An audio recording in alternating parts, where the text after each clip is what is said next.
Ladakh sector में सीमा विवाद को लेकर भारत और चीन के बीच इस वक्त स्थिति बेहद तनावपूर्ण बनी हुई है। ऐसे में भारतीय एजेंसियां वास्तविक नियंत्रण रेखा से लगते उत्तरी अरुणाचल प्रदेश के लद्दाख के उल्टी तरफ पीपुल्स लिबरेशन आर्मी की वायुसेना की गतिविधियों पर करीबी नजर रख रही है। होटन, गरगुंसा, काशाघर, होपिंग, ढोंका, डोजोंग, लिंझी और पानाघाट की वायुसेना छावनी पर करीब से नजर रखी जा रही है। हाल के दिनों में काफी सक्रिय रही है। पूर्व केंद्रीय मंत्री राज्यवर्धन सिंह राठौड़ ने फेसबुक मामले में लोकसभा स्पीकर को चिट्ठी लिखी है। चिट्ठी में उन्होंने सूचना प्रौद्योगिकी की संसदीय समिति पर निशाना साधा है। लोकसभा स्पीकर को लिखी चिट्ठी में राज्यवर्धन सिंह राठौड़ ने समिति के मौजूदा अध्यक्ष पर सवाल उठाया है। उन्होंने कहा कि मौजूदा अध्यक्ष फेसबुक मामले में एजेंडा बनाने के लिए मीडिया में बात कर रहे हैं, जबकि उन्हें बोर्ड में इस पर चर्चा करनी चाहिए। आर्थिक मंदी और कोरोना की मार झेल रही अर्थव्यवस्था के कारण तेजी से बढ़ती बेरोजगारी के मुद्दे पर कांग्रेस लगातार केंद्र की मोदी सरकार को घेरने में लगी है। इस क्रम में कांग्रेस के पूर्व अध्यक्ष राहुल गांधी ने एक बार फिर केंद्र सरकार पर निशाना साधा। राहुल गांधी ने कहा कि मेरा देश युवाओं को रोजगार मुहैया नहीं करा सकता। अगर आप इससे सहमत नहीं हैं तो बस 6-7 महीनों तक इंतजार करें।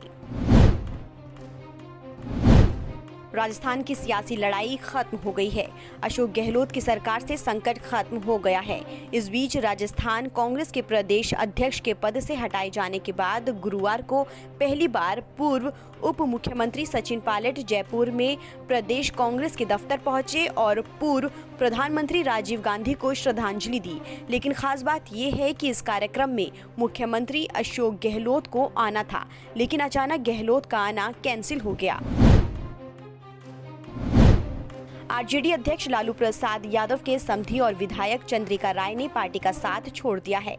चंद्रिका राय ने 2 आरजेडी विधायकों के साथ नीतीश कुमार की पार्टी जेडीयू में शामिल हो गए हैं। चंद्रिका राय के साथ आरजेडी के 2 विधायक जेडीयू में शामिल हुए हैं। ये फराज फातमी और जयवर्धन यादव हैं। देश में कोरोना वायरस का कहर लगातार बढ़ता जा रहा है। हालांकि देश की राजधानी दिल्ली में पिछले कुछ दिनों से कोरोना के संक्रमण में कमी देखी जा रही है।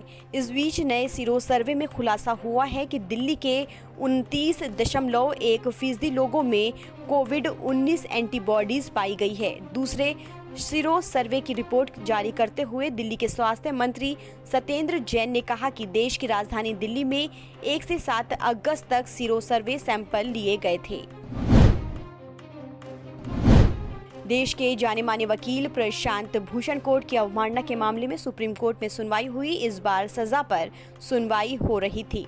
लंबी बहस के बाद सुप्रीम कोर्ट ने सजा पर सुनवाई टाल दी है। कोर्ट ने प्रशांत भूषण को अपने बयान पर फिर से विचार करने को कहा और उन्हें इसके लिए 2 दिन का समय भी दिया गया है। हालांकि इससे पहले वरिष्ठ वकील प्रशांत भूषण ने कहा कि वो हर तरह की सजा के लिए तैयार हैं। उत्तर प्रदेश का विधानसभा सत्र शुरू हो गया है। पहले ही दिन समाजवादी पार्टी ने जमकर हंगामा हुआ, वो भी विधानसभा के बाहर। एसपी के प्रदेश अध्यक्ष नरेश उत्तम पटेल की अगुवाई में पार्टी सदस्यों ने हाथों में तख्तियां लेकर योगी सरकार के खिलाफ नारेबाजी की। भ्रष्टाचार, बेरोजगारी और राज्य में बढ़ रहे अपराधों जैसे कई मुद्दों को लेकर विधानसभा के बाहर राज्य सरकार को घेरा।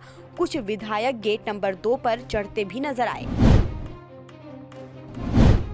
पूर्व राष्ट्रपति प्रणब मुखर्जी की सेहत में थोड़ा सुधार देखने को मिल रहा है। हालांकि अस्पताल में भर्ती प्रणब मुखर्जी वेंटिलेटर सपोर्ट पर ही बने हुए हैं। फिलहाल प्रणब मुखर्जी आर्मी अस्पताल में डॉक्टर्स की निगरानी में बने हुए हैं और उनका इलाज किया जा रहा है।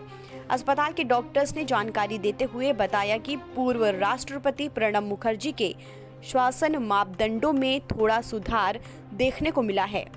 उनके महत्वपूर्ण और नैदानिक पैरामीटर स्थिर बने हुए हैं।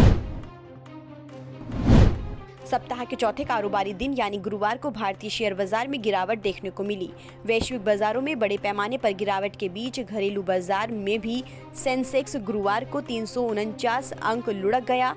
सेंसेक्स 394 अंक का गोता लगाकर 38,220 अंक पर बंद हुआ। वहीं निफ्टी भी 96 अंक टूटकर 11,312.20 अंक पर बंद हुआ।